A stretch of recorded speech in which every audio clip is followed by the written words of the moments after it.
Hola, ¿qué tal? Bienvenidos. Hola, un gusto estar hoy. Bienvenidos a una emisión más de nuestro club de lectura científico, Sí, donde seguimos analizando ahora un capítulo más sobre este libro tan interesante que se llama ¿cómo? larga tu esperanza de vida. Este libro está escrito por un científico especialista en el área de envejecimiento Ujú. y este capítulo, como lo vieron ya, tiene ahí un título bastante interesante que me gustó, El pianista de mente, ¿no? Es como Sí, que, ok, como que ahora sí nos vamos a poner intensos. ajá. Sí, así es. Y bueno, entonces, este capítulo comienza de una manera bastante interesante, ¿no? Porque primero hace como ahí un poco, este, llamativo podría decirse lo que menciona con respecto al descubrimiento del genoma humano, ¿no?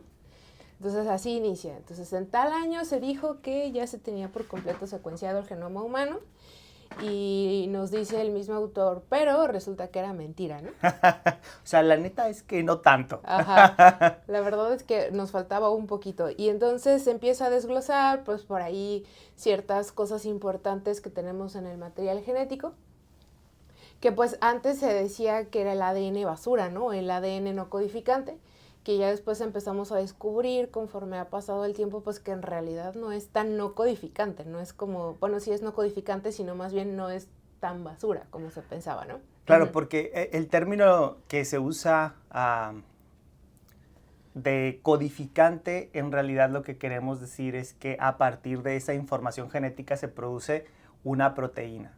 Y ahora Ajá. sabemos que hay otros espacios, otros fragmentos del DNA que no producen proteínas, pero que sí producen productos funcionales. Aunque se escuche muy redundante, puede haber otro tipo de moléculas que también tienen funciones, Uh-huh. como los RNAs mensajeros, ¿no? Y Uh-huh. recordemos nada más pues que el DNA de lo que estamos hablando ahorita es de esa molécula que está en el centro de nuestras células, dentro del núcleo y que almacena la información. Toda la información que esencialmente se requiere para un nuevo individuo. Y creo que una parte muy interesante es justo el cómo lo estoy diciendo, porque es el cómo nos enseñaron a decirlos, ¿no? Ahí está Sí. toda la información necesaria para hacer otra copia de ti.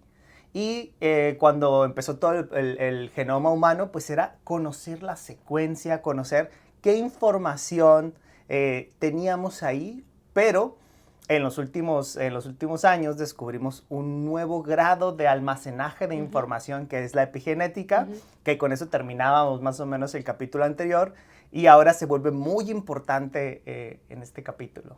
Sí, y yo creo que algo que tenemos también aquí un poco de relevancia con respecto a lo que mencionaba Gio de la epigenética es que desde el capítulo anterior ya se mencionaban algunos tintes de esto, ¿no?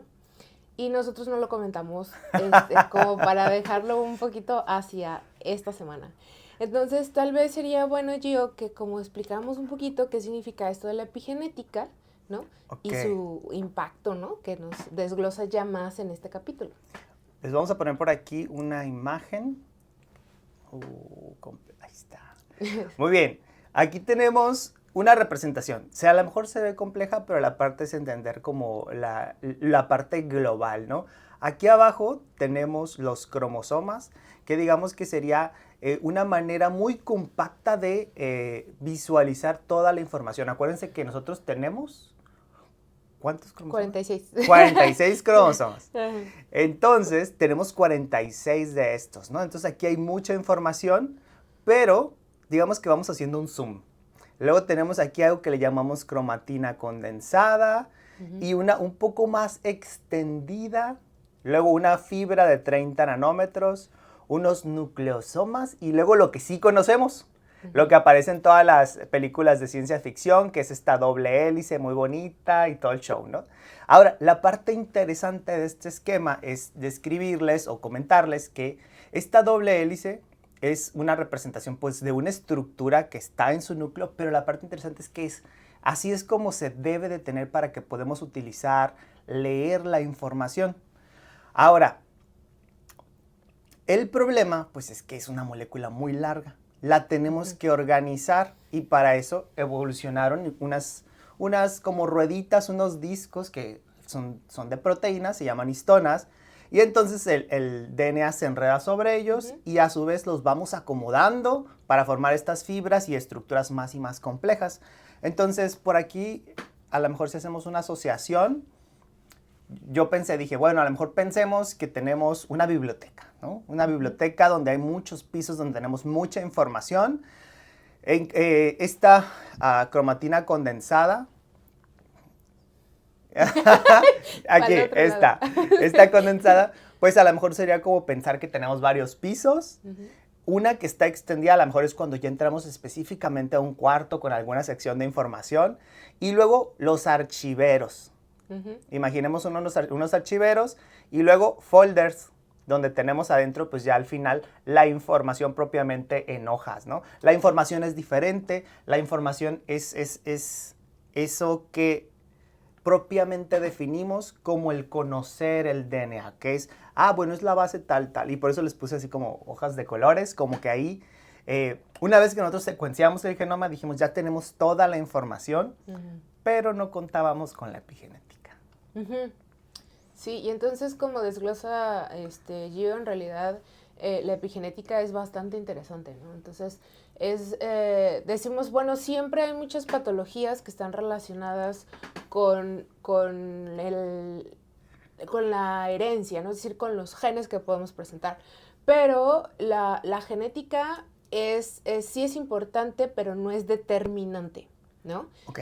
Ajá. Entonces, gracias a estas estructuras que yo nos acaba de describir, ¿no? Esto que tiene que ver con la epigenética, pues entonces podríamos expresar o no expresar ciertos genes y entonces, hablando de enfermedades, es bueno, ¿qué tan fácil es que una familia o una persona, un individuo, pudiese presentar cierta patología o no? Y esto es bastante interesante porque ahí también en el libro empieza a desglosar que en realidad esto es bastante aplicable también al proceso de envejecimiento. Correcto. ¿No? Sí, entonces nada más retomando esta parte, imagínense que aquí tenemos, o lo que descubrimos cuando descubrimos el genoma humano fue la información propiamente de la biblioteca, toda la información, y una biblioteca per se pues está muy bien ordenada. Pero cuando hablamos ya de epigenética, implica que podamos restringir zonas. O sea, la epigenética nos va más o menos a jugar un juego entre las fibras y los nucleosomas. Y por eso les puse ahí como un policía. O sea, hay una serie de información que se pone decimos sobre. Digamos que de alguna manera marcamos estas proteínas y les decimos, no te desenrolles, de tal manera que esa información que está ahí no se puede utilizar, ¿no? Y bueno, vamos avanzando y hacemos esta reflexión sobre cómo policía podrían ser las sirtuinas.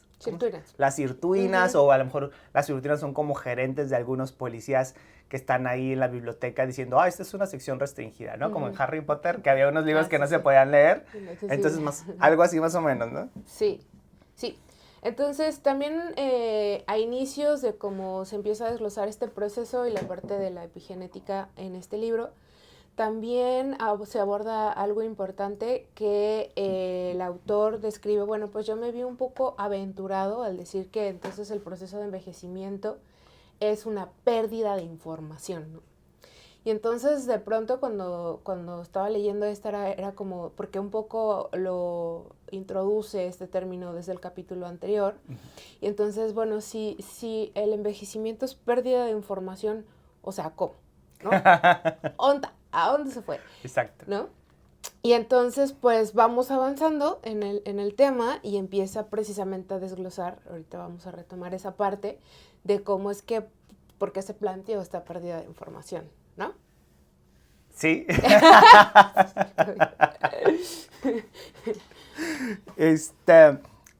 Y románticamente sí. Empieza a describir todo desde cuando él era un joven y dice, yo quiero descubrir qué es lo que pasa, de dónde viene el envejecimiento, por qué envejecemos, ¿no? Y tendría que, y digamos que se lo toma como algo muy personal esta pregunta, de responder esta pregunta, y nos cuenta cómo tomó ciertos caminos que lo llevaron hacia encontrarse con personalidades importantes Ujú. que de alguna manera compartieron este objetivo de poder encontrar por qué envejecíamos, ¿no? Y empieza a ser todo un relato muy, muy interesante de cómo Ujú. empezó su investigación y cómo eventualmente se topa con las sirtuinas Ujú. y, y cómo empieza a lanzar hipótesis, empiezan a hacer experimentos en los laboratorios y nos comenta que empieza a utilizar modelos de laboratorio. No sé si Sí. nos dice, ¿qué es un modelo de laboratorio? Sí, un modelo de laboratorio pues es algo, ¿no?, que nos ayuda a entender ciertos procesos. Entonces, pueden ser útiles, por ejemplo, desde cultivos celulares, es decir, podemos trabajar con cierto número de celulitas en una caja de Petri y esto probar fármacos, probar tóxicos, probar y ver más o menos cómo se comporta en este caso, pues, por las células y empezar a plantear hipótesis. Las células son un modelo muy usado, pero existen otros, ¿no? Entonces, un poco volviendo a mencionar lo que decía, los modelos son organismos o células en los cuales yo puedo probar hipótesis. Y entonces, pues, él menciona Saccharomyces cerevisiae, que es una levadura, ¿no? Es un honguito. Y Saccharomyces cerevisiae es una de las cosas muy bonitas porque estos organismos unicelulares son unas como bolitas, ¿no? Como esferitas. Y uno de los mecanismos de reproducción, o más bien como se reproduce, es mediante gemación. Entonces se divide y sale por ahí ¡plop!, un chipotito de otra célula. Y está bien padre porque si uno las ve al microscopio, esta, digamos, célula madre del cual está como emergiendo o gemando, queda una cicatriz. Y es bien bonito porque uno las ve al microscopio y dice, dependiendo del número de cicatrices es el número de gemaciones que ha tenido esa célula, cuántas veces se ha dividido, ¿no?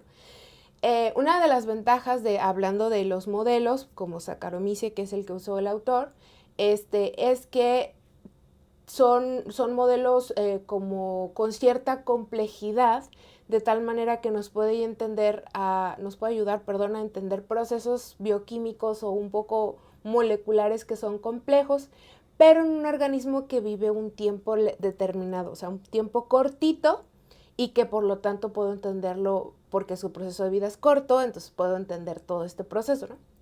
Entonces Saccharomyces cerevisiae dice, bueno, que una célula vive una semana. Pero también tenemos otros modelos un poco más avanzados, como algunos roedores, ¿no? Como ratones, ratas, y bueno, podemos utilizar también chimpancés, etc.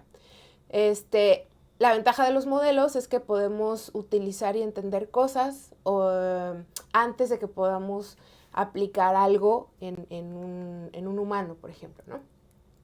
No, y está súper interesante porque dice, bueno, ya vamos a utilizar este modelo de la levadura, pero a ver, entonces primero tengo que identificar levaduras viejitas. Ajá. Y se pregunta, dice, ay, bueno, ¿y cómo le voy a hacer, no? Y ya como nos contaste, pues por los chipotes, mientras más chipotes tenga, es más vieja y además tiene un número finito Sí. de chipotes que puede tener, ¿no? Digamos que ya queda toda chipoteada y hasta ahí llega, ¿no? Pero entonces dices, ok, tengo que empezar a buscar individuos, o sea, se tuvieron que dar a la tarea de identificar dentro de una población quiénes eran los viejitos y empezar a definirlos igual que como nosotros, ¿no? Probablemente los humanos pues diríamos, bueno, es un individuo que ha perdido la movilidad, que está un poquito más encorvado, porque los cojinetes ya no funcionan bien. Ajá. Ajá. Y entonces pues empiezan a identificar levaduras viejitas. Y luego la parte interesante pues es ir más allá, ¿no? Ver cómo se ve por dentro una levadura viejita, qué le está pasando. Y entonces aquí entra mucho en juego lo que hace rato mencionaba Gio, que es precisamente la codificación de ciertos genes, ¿no? Entonces hay genes que se empiezan a codificar o más bien a dejar de codificar o dejar de expresar. Y entonces aquí es cuando el autor empieza a ver, bueno, ok, entonces una levadura que ya está como viejita, pues ya hay ciertos genes que no se están de alguna manera llevando a cabo, ¿no? Y esto es en realidad trasladable a nosotros, ¿no? También... ¿Sí? Sí, ¿no? En este proceso de envejecimiento, pues también vamos a tener una modificación de ciertos genes, con los cuales acompañado nos lleva al envejecimiento, ¿no? Y aquí es como esta reflexión que haces al principio. Aguanten, la teoría se llama pérdida de información, pero a ver, ¿dónde se está perdiendo, no? Sí. Porque todas las células siguen teniendo el mismo genoma, Ujú. la misma información para todos los genes, entonces, ¿dónde está la pérdida real? Y ahí es donde entra en juego la epigenética. Ujú. ¿Qué quiere decir o cómo deberíamos de interpretar esta teoría de la pérdida de la información? Quiere decir que antes, o que un carro nuevo o una célula, no sé cómo decir nueva en célula, una célula reciente, joven, una célula joven, Ajá. Va a producir los genes que necesita para funcionar, Ujú. y digamos que de esa manera estaríamos diciendo, ahí está toda la información que necesita. Pero, ahorita no vamos a explicar qué, pero por cierto descontrol, algunos genes que son necesarios se empiezan a apagar. Sí. ¿Sí? Y ahí es donde, de esa manera es como explicaríamos la pérdida de la información. Algo que es necesario, que se debería de estar produciendo, se apagó. Ujú. ¿Sí? Y la parte interesante es el mecanismo del por qué se apaga, ¿no? Pero, ellos con estas levaduras hacen un experimento, de alguna manera apagan cosas Ujú. y lo comparan con las células viejitas, ¿no? Que ya habían Sí. seleccionado. Y entonces ellos dicen, estas células que están viejitas, pues donde se supone que debería de estar pasando cosas adentro del núcleo, en realidad ya no hay núcleo, ya no hay nucleolo, se había roto, estaba disperso, no estaba bien organizado, ¿no? Ujú. Se había como que perdido ese engranaje que decíamos que ocupamos, que todo funcione al mismo tiempo para que la máquina vaya siguiendo un proceso de duplicación, regeneración y de tal manera que vaya dándole mantenimiento a las células y se puedan seguir dividiendo, ¿no? Entonces, estamos entendiendo el envejecimiento como una pérdida de la información, que lo que ocasiona es que los componentes necesarios para que la máquina funcione Ujú. no estén. Sí. Ajá. Y entonces, de alguna manera, el autor menciona que es como una especie de caos, ¿no? Que se empieza a realizar en esta célula. Y aquí entra mucho en juego las sirtuinas, precisamente, que desde pues el capítulo pasado ya habíamos hablado, ¿no? Entonces, las sirtuinas tienen varios papeles importantes, ¿no? Decía el autor, en mamíferos hay 7 sirtuinas. Y cada una de ellas tiene un papel importante, ¿no? Y una de ellas es la reparación del ADN. Unos tienen que ver con metabolismo, otras tienen que ver con este proceso de división celular. Entonces, una cosa muy bonita que me pareció como hace comparativo con lo que ahorita mencionaba Gio de este proceso de alteración y degradación del ADN, es que decía, bueno, es que las sirtuinas son como una especie de personal de emergencia, ¿no? Entonces, cuando se rompe el ADN, las sirtuinas pues se separan de donde están, ¿no? De donde tienen que andar y van a ver dónde está el problema, a tratar de reparar el ADN. Y dice, el problema es que como todo este comando de emergencia salió a tratar de ver dónde está el problema y reparar, dice, de pronto estas sirtuinas pierden el lugar donde estaban de manera original, ¿no? En este ADN, en su proceso, digamos, pues también pues, de las otras actividades que tienen que hacer. Entonces, dice, hace una analogía, está como cuando unos bomberos o un personal de rescate ve que hay por ejemplo, un terremoto, ¿no? en la ciudad, van y tratan de rescatar o lo que tengan que hacer, y luego de pronto en el terremoto se pierde su casa. O sea, ya no saben a dónde llegar, se pierden. Y entonces este cambio, ¿no? en el trabajo de las sirtuinas, pues hace que ahora este proceso de envejecimiento pues se lleve a cabo, ¿no? Precisamente aquí es como donde se pierde un poco la información, donde de pronto la sirtuina ya no está en estos genes que no se deberían de estar codificando, que deberían de estar silenciados, etcétera, o dependiendo, ¿no? de la función. Pues ahora ya la sirtuina ya como que se perdió un poco y ya no supo regresar porque andaba muy ocupado reparando cosas, ¿no? Ajá. Ajá. Sí, y creo que me gustaría también retomar un poquito la analogía. de la biblioteca, ¿no? Tenemos algunas secciones restringidas donde tenemos libros que nadie puede leer, ¿no? Está ahí un policía. Esos libros son muy importantes. Entonces, pero, como bien lo dices, empieza a haber un incendio en otra parte de la biblioteca, entonces el policía que está cuidando que nadie lea esos libros, pues se va a ir, ¿no? Y en ese momento, estos libros pues, van a ser tomados por alguien que va a leer la información y que era información que no debería de comunicarse, ¿no? Algo malo, ¿no? Ajá. Y entonces eso va en detrimento de la célula, ¿no? Va en detrimento. Pero algo que me parece interesante destacar es que hace una analogía de que el policía se fue a apagar el fuego, pero empiezan otro incendio y otro y otro y otro y otro. De tal manera que el policía no tuvo la oportunidad de regresar al lugar donde estaba su trabajo principal y se perdió en ese proceso, ¿no? Porque tuvo que andar en muchos lados. Entonces creo que eso es importante porque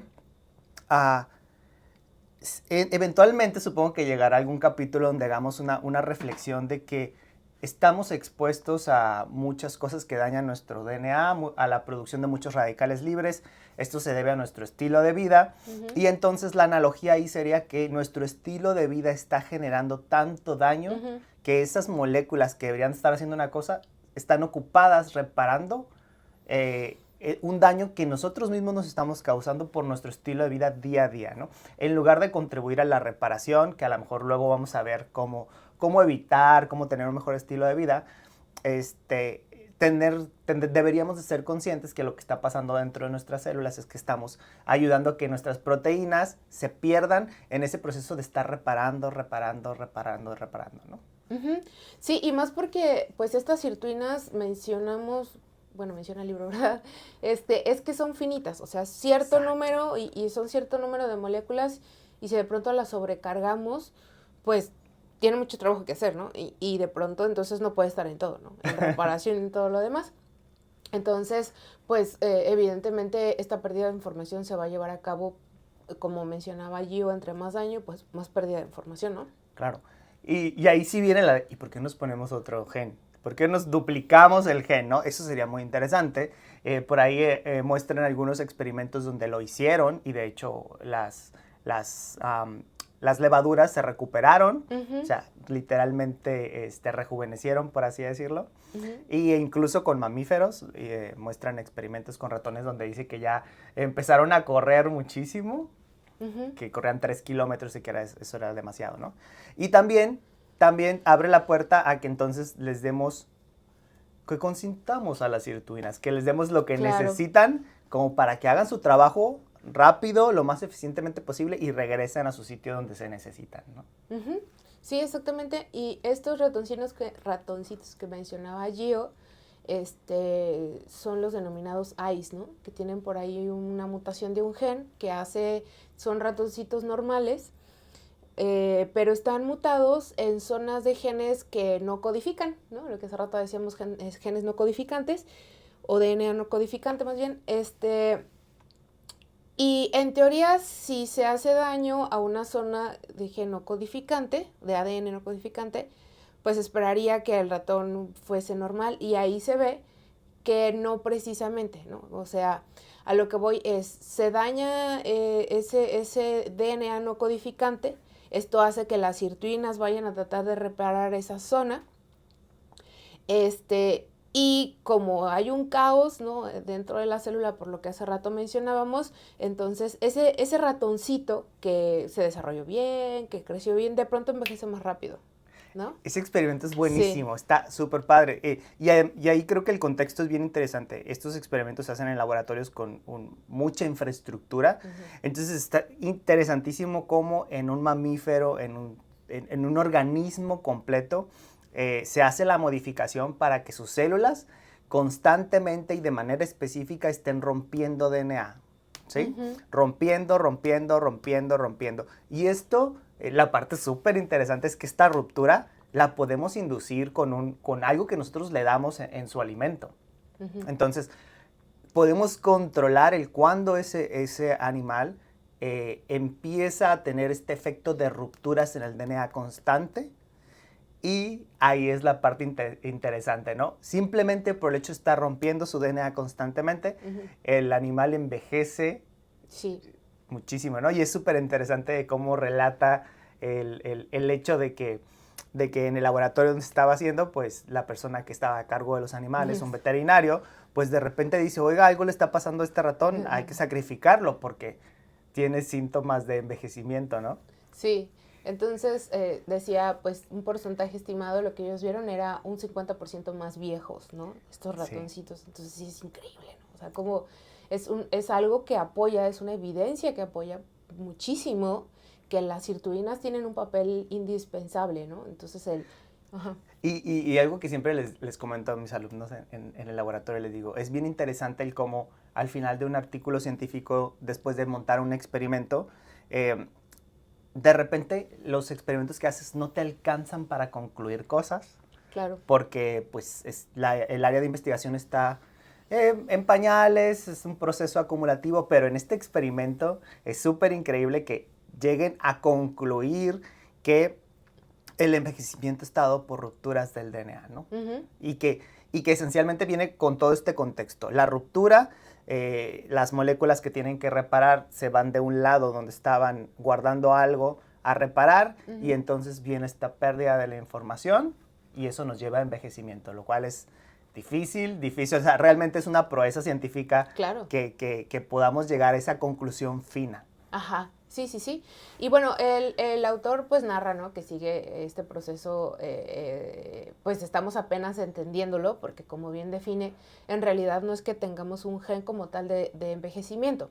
Sí aclara que hay por ahí una mutación en genes que predispone a que las personas como que envejezcan un poco más rápido, pero tal cual como un gen específico que diga esto es el que produce envejecimiento y está codificando a todos los humanos, pues no hay, ¿no? Entonces, perdón. No, es que justo llegas a esta parte del reloj molecular. Sí. Y que está súper interesante porque ya dijimos, ok, el envejecimiento está dado porque se rompe, la sirtuina pasa de un lado a otro y se pierde en el proceso. Como resultado, lo que tenemos son marcas epigenéticas diferentes. Y no solo diferentes, sino más o menos marcas. Entonces, eso permite, el número de marcas en tu DNA te permite tener un reloj epigenético, un reloj epigenético. Entonces, hay laboratorios que se dedican a decirte tu edad basada en el DNA, deberíamos de hacerlo.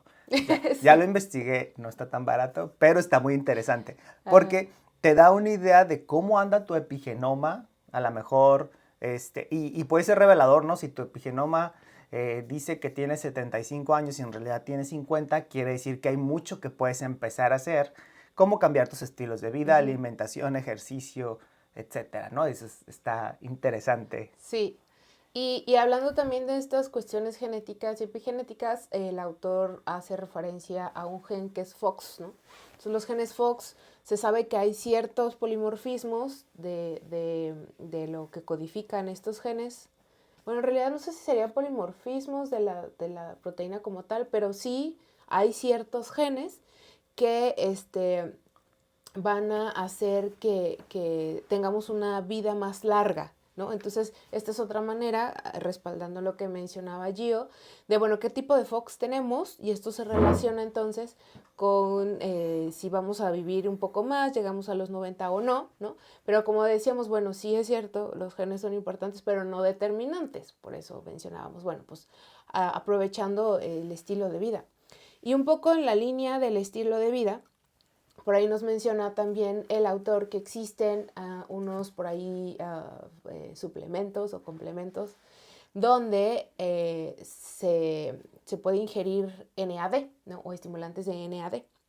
Entonces hablamos del NAD también en la sesión pasada, que decíamos que tiene una relación importante con las sirtuinas, dado que las pueden activar, ¿no?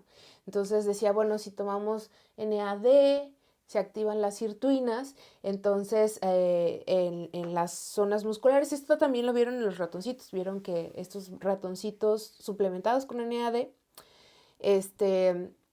de pronto tenían una angiogénesis, ¿no? Sus músculos tenían como generación de nuevos vasos sanguíneos y esto era bueno porque permitía que la fatiga muscular no permaneciera. O sea, cuando nosotros hacemos ejercicio, luego traemos ahí que nos duele el músculo y así, ¿no? Entonces, esto se le llama de alguna manera fatiga muscular, hay acumulación de lactato, productos del metabolismo. Entonces, resulta ser quedando estos animalitos NAD, favoreciendo entonces la actividad de las sirtuinas, había este angiogénesis en los músculos, favorecía que ¿cómo se llama? La fatiga muscular no se diera tanto y entonces los ratoncitos ya andaban corriendo un montón, se volvieron como maratonistas, así los describe. Y por lo tanto, pues saludables, ¿no? Porque como veíamos, pues es que el ejercicio también es un factor que puede estresar poquito a la célula y que induce que este tipo de genes se enfoquen a la reparación celular, y no tanto a otros procesos, ¿no? Que nos llevarían al envejecimiento. Entonces, bueno, pues es como muy interesante porque aquí ya empezamos con lo que hemos de alguna manera descrito, que es, pues, qué puedo hacer hablando de estilos de vida y también alguna suplementación tal vez que pudiésemos consumir con evidencia científica que nos ayude hacia revertir un poco y detener el proceso de envejecimiento, ¿no? Sí, entonces las sirtuinas ocupan esta molécula para Uh -huh. hacer su función, ¿no? Uh Y -huh. acuérdense que esta parte de la suplementación Uh -huh. va a venir un poquito más adelante, como en Sí. el capítulo más o menos 5, creo que por ahí lo leí. Entonces todavía no corran a comprarse el Sí, NAD. no, no, no. Cabe destacar, yo ya me metí en Amazon y sí lo venden, o Sí, sí sea, lo venden. sí está ahí, Sí, sí, sí. pero ¿qué les parece si nos dan tiempo de llegar a eso? Vamos construyendo este conocimiento juntos y eventualmente vemos qué opciones tenemos, ¿no? Porque Claro. como el NAD hay moléculas similares que pueden ser sustituidas y además, algo importante, recuerden que o recuerden, o si no lo saben, pues se los contamos, ¿no? Todos los fármacos, todo lo que tomamos, tiene que atravesar por un proceso. Se llaman ensayos clínicos, en donde son procesos controlados, las personas no saben qué están tomando, pero se hace un historial clínico de qué le pasó a esa persona con esa molécula, ¿no? De tal manera que sin saber qué es, las personas sin tener cierta bias, ¿cómo le tradujimos?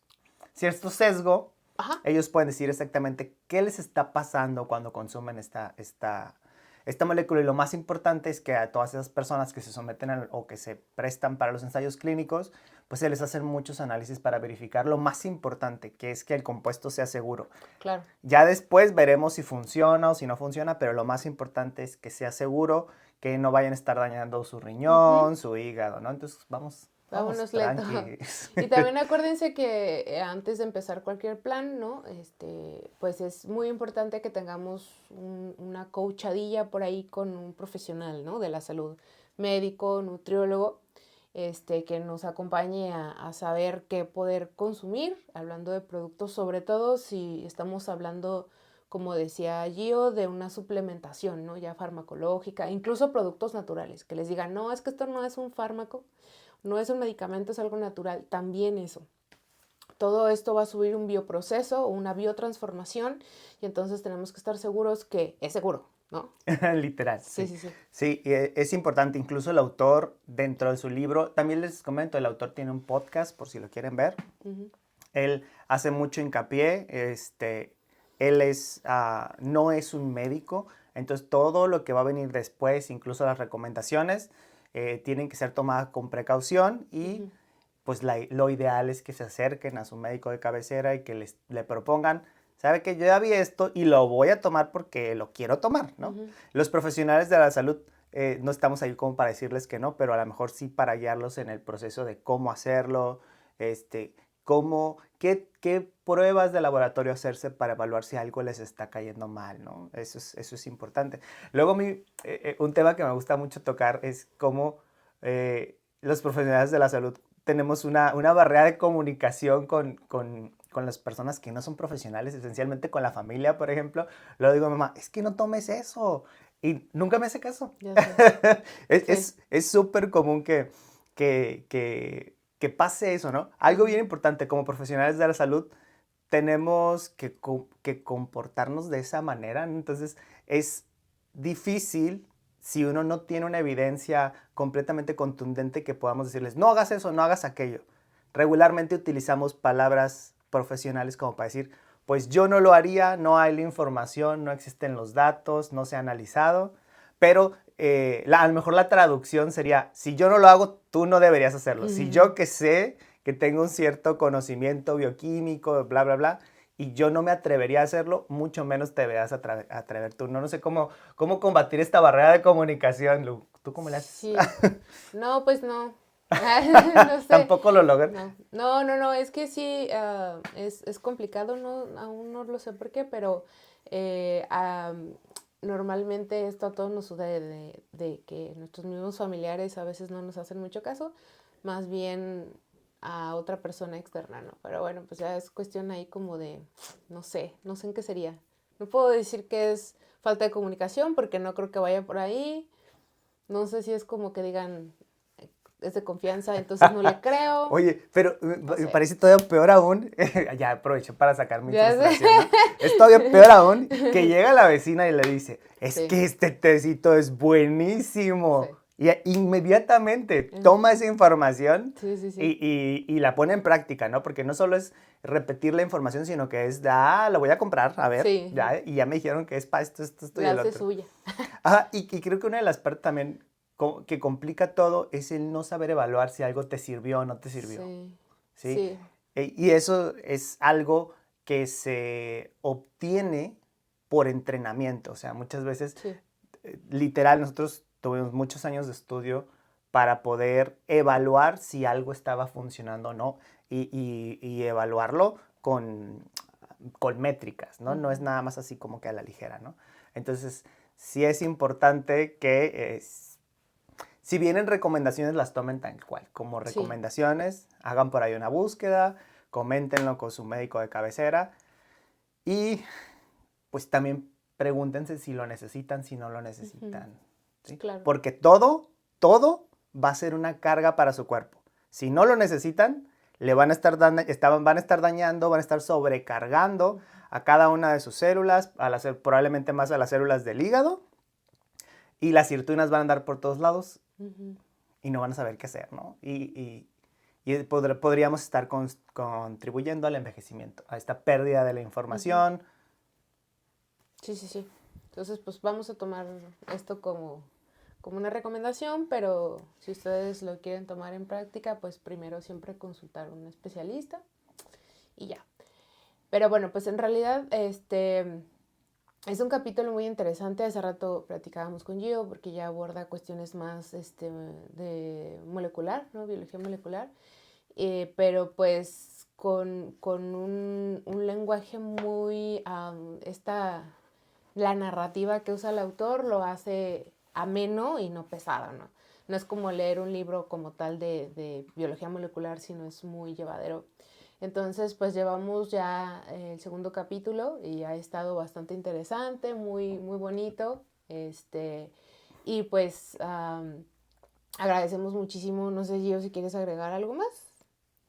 No, que si algo no se entendió nada más, que pues nos lo pongan en el chat, Sí, que claro. nos hagan preguntas, Ajá. que aprovechen y nos hagan preguntas. ¿Sabes qué? No entendí eso de la cromatina, ¿qué es eso? ¿No? Se Claro. vale, para eso estamos. Sí, y también es importante que si estamos en un error en algo, ¿no? Que nos digan así de, no, mira, yo encontré un artículo donde están así las cosas o hablan, ¿no? Y esto es bastante padre porque es enriquecedor también para nosotros que ustedes nos digan, oye, pero yo encontré esto, oye, pero esto dice esta situación, ¿no? O este artículo, este libro, y entonces pues enriquece muchísimo, ¿no? Esta parte también, correcciones y aportaciones, etcétera. Sí, definitivamente creo que se va poniendo cada vez mejor. Creo que fue un capítulo un poco más denso en cuanto a información. Esperemos que esta explicación que acabamos de dar les ayude a desmenuzar y a que no se queden con esas lagunas, ¿no? Lo importante es que sigamos adelante. La parte importante es que después de muchos experimentos la conclusión fue esa, ¿no? Ujú. El envejecimiento está pasando porque se está rompiendo el DNA y los mecanismos de reparación del DNA se están reenfocando de tal manera que esto descontrola nuestro reloj epigenético. Ujú. La información que debía estar disponible se va perdiendo precisamente por esas marcas epigenéticas que se están colocando de manera desordenada, y de ahí viene esta pérdida de la información. Creo que está súper interesante el hecho de cómo, si ahí está todo mi genoma, sigue igual, no hay edición del genoma, todos mis genes están ahí, pero no se pueden usar, no están disponibles, están apagados, no solo no se están usando, no se pueden usar. ¿Sí? El material genético está compactado, está en un folder cerrado, no está disponible para ser usado, ¿no? Ujú. A pesar de que queramos, a pesar de que tengamos la maquinaria, no se puede usar y entonces pues ya esa información se perdió. Exacto. Muy bien. Pues muchas gracias por haber No sé si estado quieras ver si hay con algún nosotros. comentario en tu de esta. A ver. Creo que... Ay, aquí sigo nomás. Que no puedo. Estamos viendo si hay alguna pregunta. No, creo que acá no. Acá no. Es que la tengo en el piso.